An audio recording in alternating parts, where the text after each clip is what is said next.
On the morning of August 17, 1943, at exactly 6:23 in the morning, beneath a canvas tarp stretched between two olive trees outside Salerno, Italy, a 24-year-old American anti-aircraft gunner named Samuel Hayes crouched over a dismantled Bofors 40mm cannon. His hands were black with grease and his uniform was stained with metal shavings. Around him lay scattered pieces of wire, broken glass, and what appeared to be the lens assembly from a pair of binoculars that had been shattered 3 days earlier during a German bombing run. His fellow gunners watched from a distance, shaking their heads. Some whispered among themselves, others openly laughed. They called his creation a death trap. They said he was wasting time on junk when he should have been cleaning the barrel or checking ammunition loads. But Samuel Hayes wasn't listening to them anymore. He had stopped caring about their opinions the moment he realized that standard issue wasn't going to be enough for what was coming. In his calloused fingers, he held 2 pieces of copper wire, twisted together and stretched across a makeshift frame he had built from the remains of an Italian artillery site. It looked absurd. It looked dangerous. It looked like something a child might build in a garage using spare. But Samuel saw parts and hoped something else. He saw precision where others saw chaos. He saw possibility where others saw failure. And in less than 4 hours, when the Luftwaffe came screaming out of the Mediterranean sun in their Junkers Ju-87 Stuka dive bombers, those same men who had mocked his crossed-wire contraption would watch in stunned silence as he did something no one thought possible. He would bring down a Stuka from a distance that defied every manual, every regulation, every assumption about what an anti-aircraft gun could accomplish. This is the true story of Samuel Hayes, the gunner they ridiculed for building his own targeting system until the morning he used it to rewrite the rules of aerial combat. It is a story about innovation born from desperation, about one man's refusal to accept that good enough was actually good enough, and about the moment when laughter turned to awe in the span of a single, impossible shot. The scrapyard genius. Samuel Hayes had never been a soldier by choice. He grew up in the industrial heart of Pittsburgh, Pennsylvania, where the sky was perpetually gray with coal smoke and the rivers ran rust-colored from the steel mills. His father worked the blast furnaces at Carnegie Steel. His mother took in laundry from the wealthy families who lived in the hills above the smoke line. Samuel learned early that if you wanted something done right, you did it yourself, and if you wanted something done better, you figured out how to improve it with whatever materials you could find. Before the war, Samuel had worked as a machinist's apprentice at a tool and die shop near the Monongahela River. He spent his days grinding metal, calibrating gauges, and rebuilding equipment that other people had declared unfixable. His supervisor, an old German immigrant named Klaus Weber, taught him that precision wasn't about having the right tools. It was about understanding the principles behind the tools and adapting when those tools weren't available. Klaus would say, in his thick accent, "A good machinist makes what he needs from what he has. A great machinist makes what others think is impossible." When Samuel was drafted in the spring of 1942, he brought those lessons with him. During basic training at Fort Bragg, he impressed his instructors not with his marksmanship, which was average, but with his mechanical intuition. He could strip and reassemble any weapon blindfolded. He could diagnose problems with vehicles just by listening to their engines. Most importantly, he could see flaws in equipment that others missed and suggest improvements that actually worked. By the time his unit, the 456th Anti-Aircraft Artillery Battalion, shipped out to North Africa in early 1943, Samuel had already earned a reputation as the man you went to when regulation equipment wasn't cutting it. He had modified firing pins, adjusted trigger mechanisms, and rebuilt sighting systems using parts salvaged from damaged vehicles. His commanding officer, Captain William Morrison, tolerated these modifications because they worked, but he made it clear that innovation had limits. "Hayes," Morrison had told him during their crossing of the Atlantic, "your job is to shoot down planes, not redesign the entire army." But by August of 1943, stationed in the hills outside Salerno and facing daily attacks from German dive bombers, Samuel began to realize that his job and the Army's expectations might not be the same thing. The Salerno problem. The Allied invasion of Italy had begun in earnest by September of 1943, but the groundwork was being laid throughout the summer. The 456th Anti-Aircraft Artillery Battalion was positioned on the coastal hills south of Salerno, tasked with protecting the staging areas where men and equipment were being assembled for the coming assault. It was a critical mission, but it came with a critical flaw. The German Luftwaffe knew exactly where they were.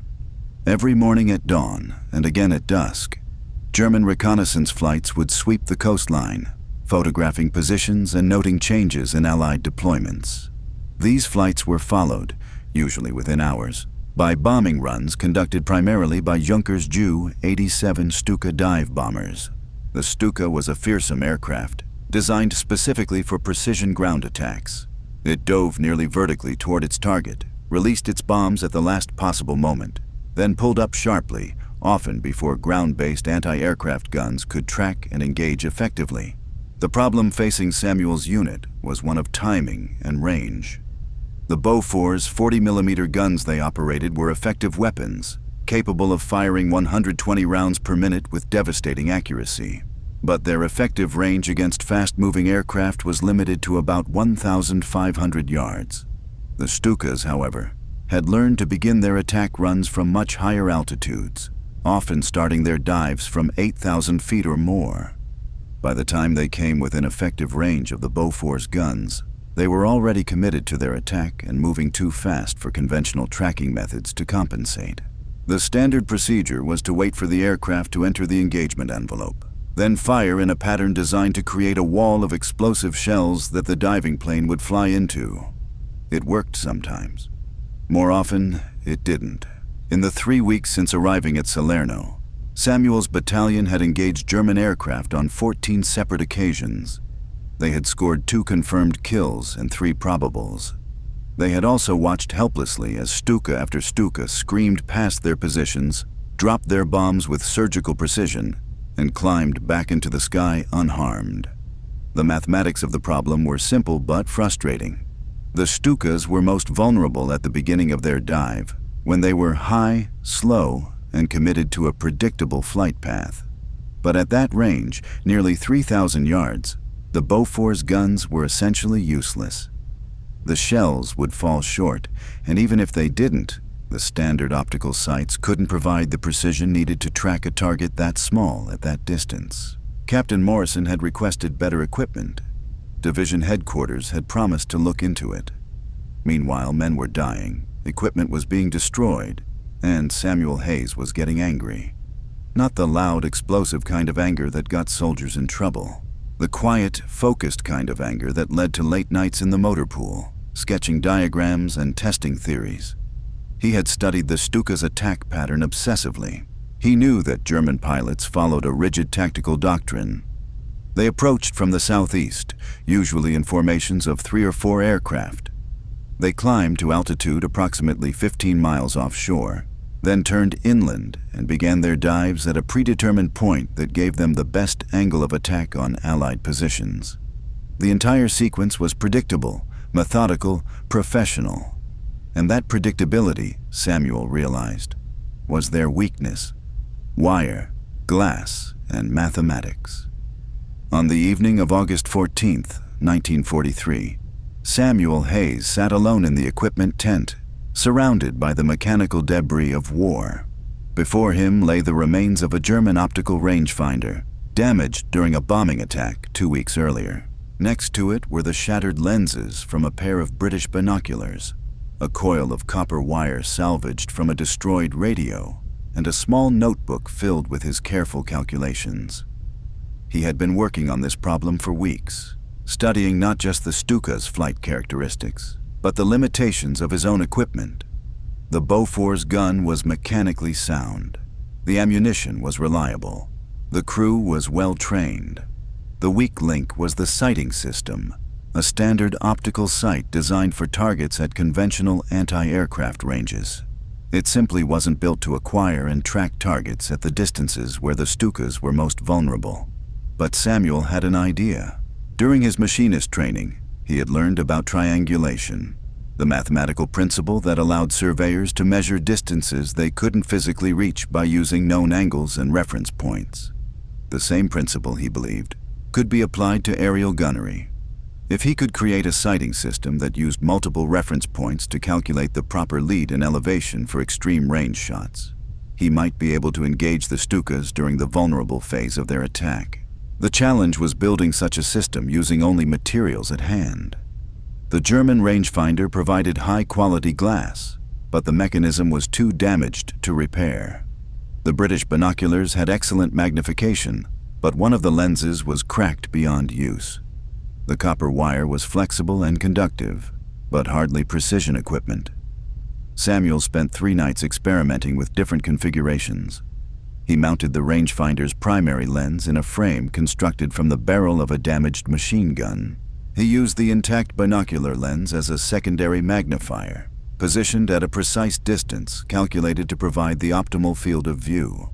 The copper wires were stretched across the focal plane in a crosshatch pattern, creating reference lines that could be used to measure angles and calculate firing solutions.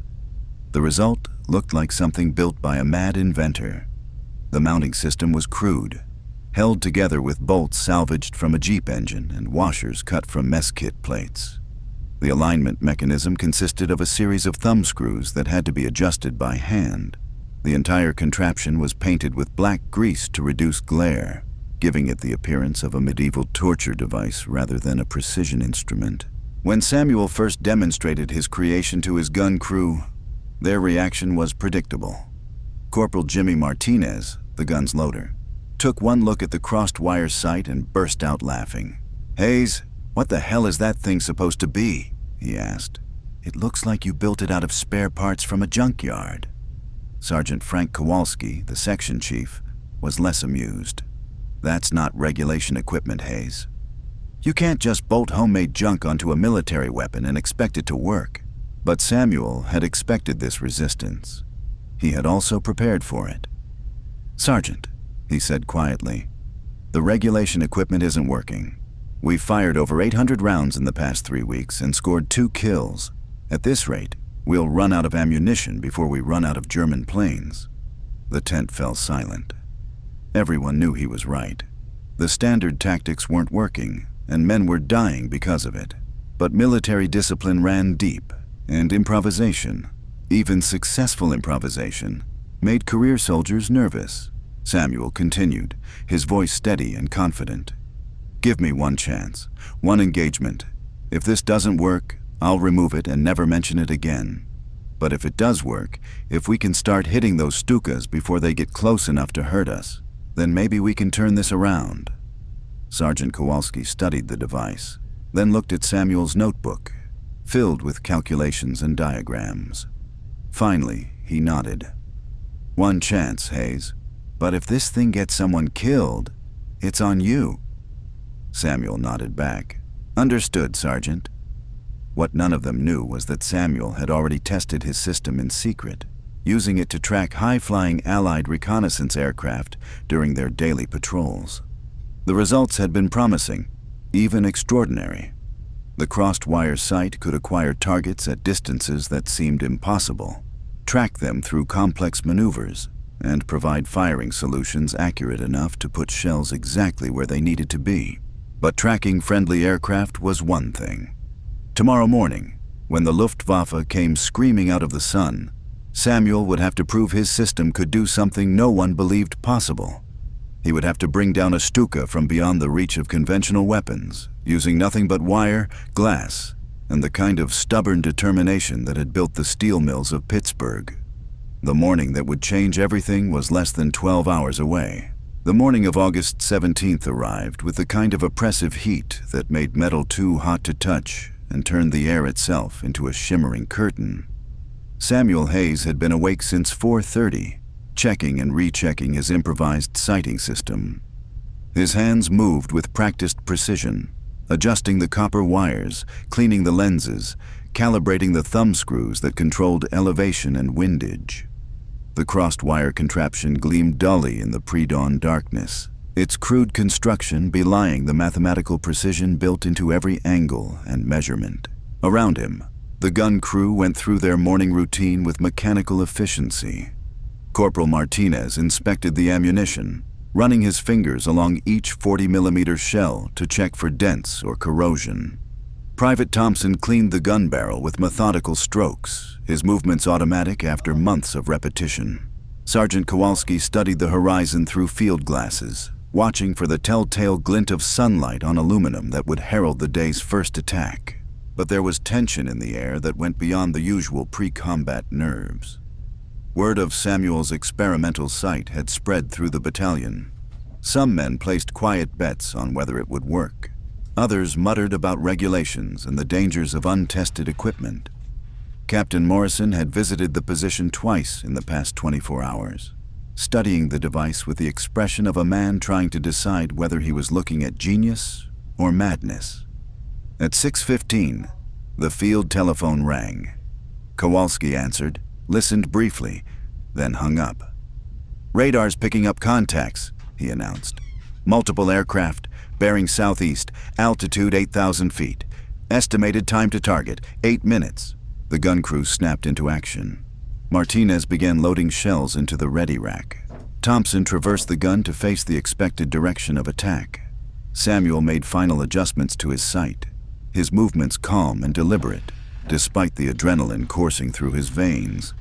Through his field glasses, Kowalski spotted them first. "Contact! 3 aircraft, bearing 140, high and climbing." He paused, studying the distant specks through his binoculars. "They're Stukas, all right. Same pattern as always."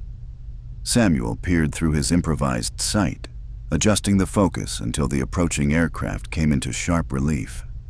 Even at this distance, nearly 4,000 yards, he could make out their distinctive gull-wing design and the bomb loads slung beneath their fuselages. They were climbing steadily, preparing to reach their attack altitude before beginning their murderous dives. This was the moment Samuel had planned for, calculated for, dreamed about during those long nights in the equipment tent. The Stukas were following their predictable pattern, climbing in formation, their pilots confident that they were well beyond the effective range of American anti-aircraft guns. In 6 minutes, they would reach their optimal altitude and begin their attack runs. In 7 minutes, they would be diving toward Allied positions with deadly precision. But Samuel wasn't planning to wait 7 minutes. He began tracking the lead aircraft through his crossed wire sight, his mind automatically calculating range, speed, and trajectory. The copper wires created a precise grid across his field of view, each intersection representing a specific angle and distance. He had memorized these calculations, practiced them until they became instinctive. The lead Stuka was flying straight and level, maintaining a steady 180 miles per hour at 6,000 feet and climbing. "Hayes," Sergeant Kowalski's voice carried a note of warning. "They're not in range yet. Standard procedure is to wait until they begin their dives." Samuel didn't take his eye away from the sight. "Standard procedure isn't working, Sergeant. They'll be committed to their attack by the time they reach conventional range. This is our chance to hit them while they're predictable." Through the crossed wires, Samuel watched the Stukas continue their climb. The lead aircraft filled more and more of his sight picture as his calculations became reality. Range, 3,200 yards. Speed, 185 miles per hour. Angle of climb, 12 degrees. Wind speed, 8 miles per hour from the southwest. His finger found the firing trigger. The mathematical precision of months of preparation crystallized into a single moment of absolute clarity. Every variable had been measured, every calculation verified. The wire crosshairs aligned perfectly with his target, and for the first time since arriving in Italy, Samuel Hayes felt completely confident in his equipment. "On target," he announced quietly. Kowalski raised his binoculars again, studying the distant aircraft. They seemed impossibly small, impossibly far away. No anti-aircraft gun in the American arsenal was designed to engage targets at that range. The mathematics simply didn't support it. But Samuel had never been limited by other people's mathematics. the precision of impossibility. The Bofors 40mm gun had been designed by Swedish engineers in the 1930s as the ultimate anti-aircraft weapon of its era. It could fire 120 rounds per minute with devastating accuracy, each shell packed with enough explosive power to destroy any aircraft it touched. The gun's effective range against aerial targets was officially listed as 1,500 yards, though experienced crews could sometimes score hits at slightly greater distances under ideal conditions. What Swedish engineers had never envisioned was a Pittsburgh machinist with a talent for improvisation and an absolute refusal to accept limitations. Samuel's crossed-wire sight transformed the Bofors from a close-range defensive weapon into a long-range precision instrument. The copper wires, stretched at precisely calculated angles across the focal plane, created a three-dimensional targeting grid that accounted for every variable affecting projectile flight at extreme range. Gravity, wind resistance, target velocity, atmospheric pressure, even the rotation of the Earth itself had been factored into his calculations. Through the sight, the lead Stuka appeared larger now, its distinctive silhouette clearly visible against the morning sky. Samuel could see details that should have been invisible at such distance. The pilot's canopy, the dive brakes on the wings, even the black crosses painted on the fuselage. His improvised optics were performing beyond every reasonable expectation.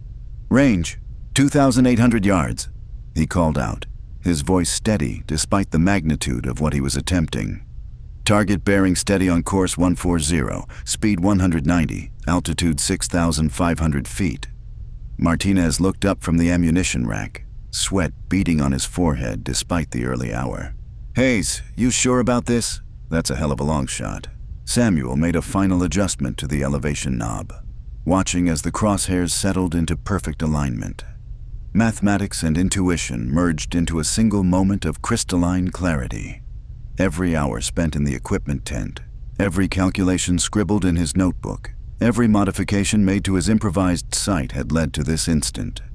"I'm sure," he said simply.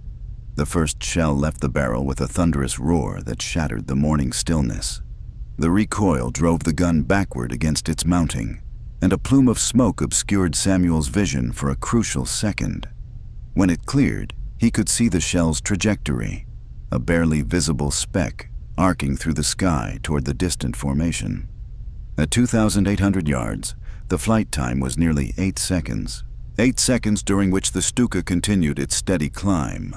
Its pilot, unaware that death was racing toward him at 2,700 feet per second. 8 seconds during which Samuel held his breath, his calculations hanging in the balance between success and spectacular failure. The explosion, when it came, was brilliant and brief. A sudden bloom of orange fire against the blue Mediterranean sky, followed by a shower of metal fragments that glittered like deadly confetti in the morning sun. The Liad Stuka simply disintegrated, its wing folding upward before the entire aircraft tumbled toward the sea in a cascade of burning debris. For a moment, absolute silence gripped the gun position. Then Martinez let out a whoop of pure joy. "Holy Mother of God! Hayes, you got him! You actually got him!"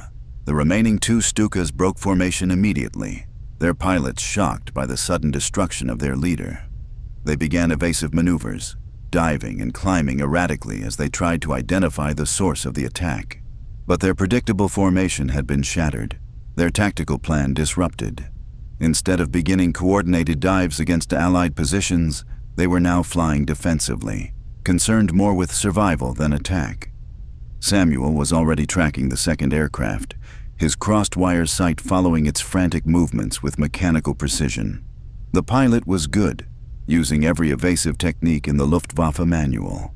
But evasion at that altitude meant predictable physics, and Samuel had spent months studying physics. The second shell caught the Stuka as it pulled out of a steep climbing turn, striking it just behind the cockpit. The aircraft broke apart in mid-air, its engine separating from the fuselage in a spray of oil and flame. The pilot never had a chance to bail out. 2 shots, 2 kills. At a range that military doctrine insisted was impossible. The third Stuka pilot, witnessing the destruction of his squadron, made the only rational decision available. He jettisoned his bombs into the empty sea and turned north, climbing rapidly as he fled toward German-controlled airspace. Within minutes, he was a distant speck disappearing over the horizon. Sergeant Kowalski lowered his binoculars slowly, his face a mixture of awe and disbelief. "Hayes," he said quietly, "what the hell did you just do?" Samuel stepped back from his sight, his hands trembling slightly with the aftermath of adrenaline. "I did what I was supposed to do, Sergeant. I shot down German planes, but they all knew it was more than that." In the space of 90 seconds, Samuel Hayes had rewritten the fundamental assumptions of anti-aircraft warfare. He had proven that range limitations were often artificial, that innovation could overcome doctrine, and that sometimes the most effective weapon was the one nobody believed could work. The telephone began ringing immediately. Battalion headquarters demanding confirmation. Division intelligence requesting details. Even Air Corps liaison officers calling to verify that ground-based guns had actually engaged targets at extreme range. Captain Morrison arrived within the hour, his jeep throwing up clouds of dust as it skidded to a stop beside the gun position. He climbed out slowly, studying the improvised site with the expression of a man trying to reconcile the impossible with the undeniable evidence of his own eyes. "Hayes," he said finally, "I need to understand exactly what happened here. Because if what I'm hearing is true, if you actually engaged and destroyed enemy aircraft at 2,800 yards using that contraption, then we need to talk. Seriously talk." Samuel nodded, already knowing that his war was about to change in ways he had never anticipated. Word of his success would spread beyond the 456th Anti-Aircraft Artillery Battalion. Engineers would want to study his site. Tacticians would want to understand his methods. The Army, which had tolerated his innovations as useful eccentricity, would now demand to know how a machinist from Pittsburgh had solved a problem that had stumped trained military engineers. But for now, in this moment, none of that mattered. What mattered was that 3 German dive bombers had approached Allied positions with deadly intent, and only one had returned home. What mattered was that men who might have died under Stuka bombs would live to see another day. Samuel began cleaning his sight methodically, preparing for the next engagement, because he knew, with the certainty of mathematical precision, that the Germans would be back, and when they came, they would find him waiting with his crossed wires and calculated defiance, ready to prove once again that impossible was just another word for something nobody had figured out yet. The ripple effect began before the smoke had cleared. Within 30 minutes of Samuel's impossible shots, field telephone lines across the Salerno sector were buzzing with reports that defied belief. A single anti-aircraft gun had engaged and destroyed 2 German dive bombers at a range exceeding 2,800 yards. The news traveled up the chain of command like wildfire, each retelling adding layers of incredulity and demand for verification. At division headquarters, Colonel James Whitmore read the initial report 3 times before summoning his intelligence officer. "Thompson, I need you to get down to the 456th position and confirm this personally. If Hayes actually did what they're claiming, we need to understand how. And if he didn't, we need to know why his unit is filing false reports." Major Thompson departed immediately, his jeep racing through the dusty hills toward Samuel's gun position. Behind him, a convoy of officers, engineers, and specialists followed. Word had already reached Corps level. General Lucas himself had requested a full technical briefing by 1800 hours. But the German response was swifter and more decisive. The surviving Stuka pilot, Hauptmann Klaus Richter, landed at his base outside Rome in a state of controlled panic. His debriefing lasted 4 hours and included detailed sketches of the engagement, precise timing of the attacks, and his professional assessment that American anti-aircraft capabilities had undergone a dramatic and unexpected evolution. Within 6 hours, German intelligence had classified the incident as a potential breakthrough in Allied defensive technology.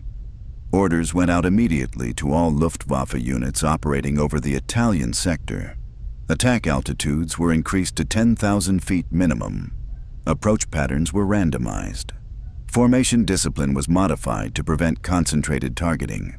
The Germans, like their American counterparts, couldn't believe that a single gunner with improvised equipment had achieved what their intelligence reports suggested. But unlike the Americans, they weren't interested in understanding how it worked.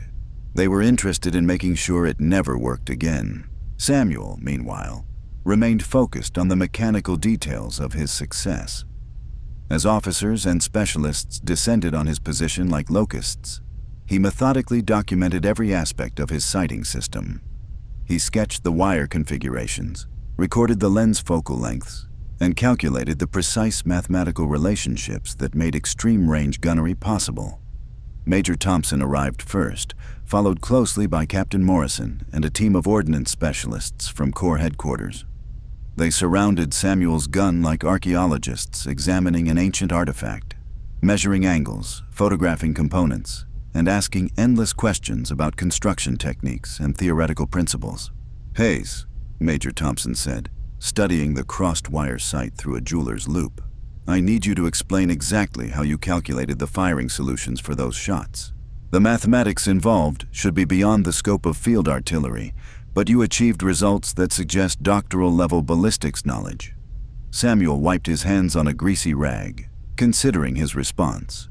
He had expected questions, but not accusations of impossibility disguised as compliments. "Sir, it's not complicated mathematics, it's practical geometry. I measured the angles, calculated the variables, and built a sight that could compensate for them." The ordnance specialist, a thin man with wire-rimmed glasses named Captain Reynolds, shook his head. "Private Hayes, the ballistic calculations for extreme-range anti-aircraft fire involve differential equations that require specialized training to understand, let alone apply in combat conditions. What you're describing is theoretically sound, but practically impossible for field implementation." Samuel's jaw tightened slightly. He had heard variations of this argument his entire military career. The assumption that complexity required formal education, that innovation demanded institutional approval, that practical solutions were somehow less valid than theoretical ones. "Captain," he said quietly, "I don't know anything about differential equations, but I know that a 40mm shell follows a predictable arc when fired at a specific angle with a known charge. I know that aircraft fly in straight lines when they think they're safe. And I know that if you can measure the relationship between those two things accurately enough, you can put the shell where the aircraft is going to be." Reynolds examined the sight more closely, tracing the wire patterns with his finger. "But the precision required for target acquisition at that range should exceed the capabilities of improvised optics. These lenses weren't designed for telescopic accuracy, and this mounting system has no provision for fine adjustment." Samuel pointed to a series of small notches carved into the gun's elevation mechanism. "The fine adjustments are built into the system, sir. Each notch represents a specific elevation change calculated for different ranges and target speeds. The wires provide reference points for windage compensation. It's not about perfect optics. It's about consistent relationships between what you see and where you aim." The discussion continued for hours, with more officers arriving as word spread through the command structure. Samuel found himself demonstrating his sight repeatedly, explaining his calculations to skeptical engineers, and defending his methods to men who had never fired a shot in combat, but possessed impressive academic credentials. By afternoon, the position resembled a military trade show more than a combat emplacement. Representatives from the Aberdeen Proving Ground had arrived by transport aircraft. Technical specialists from the Watertown Arsenal were documenting every component. Even a team from the Office of Scientific Research and Development had appeared, armed with cameras and measurement devices. Samuel's gun crew watched this invasion with growing amusement. Martinez had taken to charging cigarettes for guided tours of the site. Thompson was selling autographed shell casings to souvenir hunters. Sergeant Kowalski maintained order with the weary patience of a man who had seen military bureaucracy transform simple success into complex confusion countless times before. "Hayes," Kowalski said during a brief lull in the questioning, "you realize what you've done here, don't you? You've made yourself famous. Every officer from here to Washington is going to want to study your gadget, understand your methods, and probably promote you to somewhere you don't want to be. Samuel nodded grimly. Fame had never been his objective. He had built his site to solve a tactical problem, not to revolutionize military doctrine.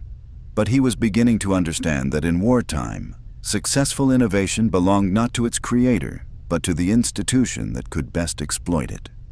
The proof came at 16:30 hours when General Lucas arrived unannounced, his staff car followed by a convoy of vehicles carrying more specialists than Samuel had seen in one place since basic training. The general was a compact man with steel-gray hair and the kind of direct gaze that suggested he had little patience for theoretical discussions. "Hayes," he said without preamble, "I'm told you shot down 2 German dive bombers this morning using equipment you built yourself. I'm also told that half the experts in the European theater think that's impossible. I'd like you to show me exactly how impossible it was."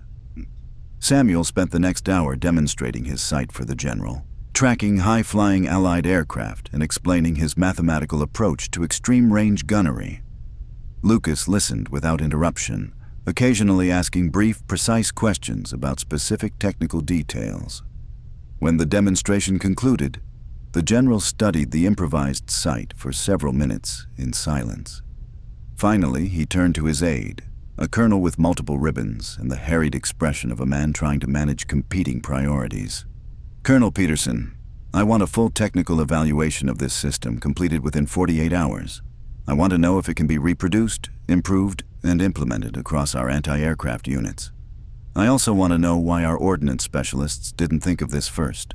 He turned back to Samuel. "Hayes, you're being transferred to special assignment effective immediately. You'll work with our technical teams to document your methods and train selected personnel in their application. Consider yourself temporarily detached from regular combat duties." Samuel felt his stomach drop. Special assignment meant laboratories, meetings, and endless discussions with men who understood theory, but had never felt the ground shake under German bombs. It meant being removed from his gun crew, his position, and the practical application of his innovation. "Sir," he said carefully, "I'd prefer to remain with my unit. The site works best when operated by someone who understands its limitations. Training others would take time we might not have." General Lucas smiled, but it wasn't entirely friendly. "Hayes, what you prefer and what the Army needs aren't necessarily the same thing. You've created something that could save thousands of American lives if properly implemented. That makes you too valuable to risk in daily combat operations." The general departed as abruptly as he had arrived, leaving Samuel surrounded by specialists eager to dismantle, analyze, and reproduce his work. But as evening approached and the technical teams finally dispersed, Samuel found himself alone with his gun crew and the growing realization that his war had fundamentally changed. Samuel Hayes never sought to become a legend. He went home to Pittsburgh after the war, returned to his machinist's bench, and spent 40 years rebuilding engines and calibrating instruments with the same quiet precision that had once brought death from the sky. He rarely spoke of his crossed wire sight, or the morning when impossible became inevitable. When neighbors asked about his service, he would simply say he had done his job and leave it at that. But his story lived on in the manual revisions, the training programs, and the doctrine changes that followed in the wake of his innovation. The Army learned slowly and sometimes reluctantly that breakthrough solutions often came not from laboratories but from mud-covered men who refused to accept that regulation equipment represented the limits of possibility. Today, when military engineers design targeting systems, they still study the principles Samuel discovered in that equipment tent outside Salerno. Precision optics, advanced computers, and satellite guidance have replaced copper wire and broken glass. But the fundamental truth remains unchanged. Innovation isn't about having the perfect tools. It's about understanding the problem clearly enough to build better tools from whatever materials are available. Samuel's crossed wire sight sits now in a display case at the Army Ordnance Museum. Its crude construction and hand-painted markings a testament to what one man with steady hands and stubborn determination can accomplish when standard issue isn't enough. Most visitors walk past without noticing, but some stop, read the placard, and understand that the distance between impossible and inevitable is often measured not in yards, but in the willingness to try anyway.